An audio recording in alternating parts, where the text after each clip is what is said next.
சிவாய நம. திருச்சிட்டம்பலம். திருவாரூர் மாவட்டம் கூத்தநாளூர் வட்டம் நெடுங்கரை கிராமத்தின் குளக்கரையில ஒரு சிவலிங்கம் மட்டும் இருக்கிறதா கோவை அரண்பணி அறக்கட்டளைக்கு ஒரு தகவல் கிடைச்சது. நேரில் போய் பார்த்தா 26 குடும்பங்களை வசித்து வரக்கூடிய நெடுங்கரை கிராமத்தின் குளக்கரையில பெரிய அளவிலான சிவலிங்கம் ஆவுடையினுடைய கோமுகம் உடைக்கப்பட்ட நிலையில கீழ் ஆவுடையின்றி பல தலைமுறையா வெட்ட வெளியிலேயே மலையிலும் வெயிலும் இருந்திருக்கு. ஊர் மக்கள்கிட்ட விசாரிச்சப்பதான் இந்த குளம் பராமரிப்பின் போது 12ஆம் நூற்றாண்டை சேர்ந்த சண்டிகேஸ்வரர் சிலை ஒன்று கிடைக்க பெற்றதாகவும் அதை பிடாரி எனும் பெண் தெய்வம் அப்படின்னு இருக்கிற பேர்ல வழிபட்டு மழை தரக்கூடிய தெய்வமா வழிபட்டு வந்திருக்கிறாங்க. நெடுங்கரை கிராமத்திற்கு தெற்கு பகுதியில உடையார்தோப்புன்ற ஊர்ல குளக்கரையில இதே போல ஒரு பெரிய அளவிலான சிவலிங்கமும் குளக்கரையில இன்னும் வெட்ட வெளியில இருக்கு. முற்காலத்துல இந்த இடத்துல பெரிய அளவிலான ஆலயம் இருந்து பின் நாட்கள்ல பராமரிப்பின்றி சிதைவுபட்டு போனதற்கு சான்றுகளா இந்த திருமேனிகள் மட்டும்தான் மீதமா இருக்கு. உடனடியாக மேற்கூரை அமைத்து புதிதா ஆவுடை மற்றும் நந்தியம்பெருமான் வரவழைக்கப்பட்டு திருமேனிகள் பீடங்கள்ல பிரதிட்டை செய்யப்பட்டது.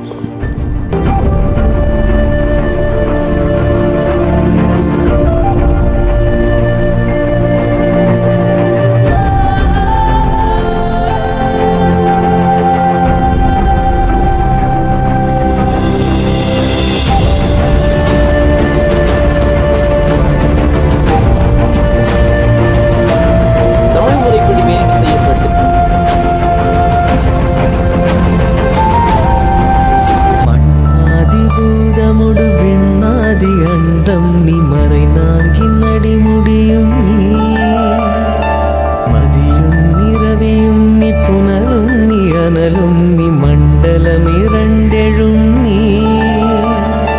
பெண்ணும். திருமுறைகள் அடங்கிய புத்தகம் சிவ வழிபாட்டிற்கு ஊர் பொதுமக்கள்கிட்ட வழங்கப்பட்டது. செல்லா நின்ற இத்தாவர சங்கமத்துள் எல்லா பிறப்பும் பிறந்து இழைத்தேன்.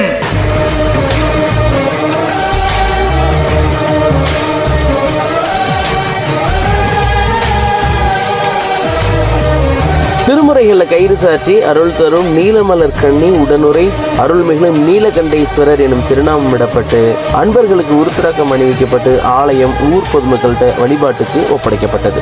சிவபுண்ணியம் சேர்க்கும் இது போன்ற திருப்பணியில நீங்களும் இணைஞ்சுக்க விரும்பினா பிளே ஸ்டோர்ல அரண்பணிங்கிற ஆப்பை டவுன்லோட் பண்ணி மாதம் 100 ரூபாய் மட்டும் செலுத்துங்க. 100 ரூபாயில 100 சிவாலயங்கள் திருப்பணி பண்ணலாம். சிவாய நம. திருச்சிட்டம்பலம்.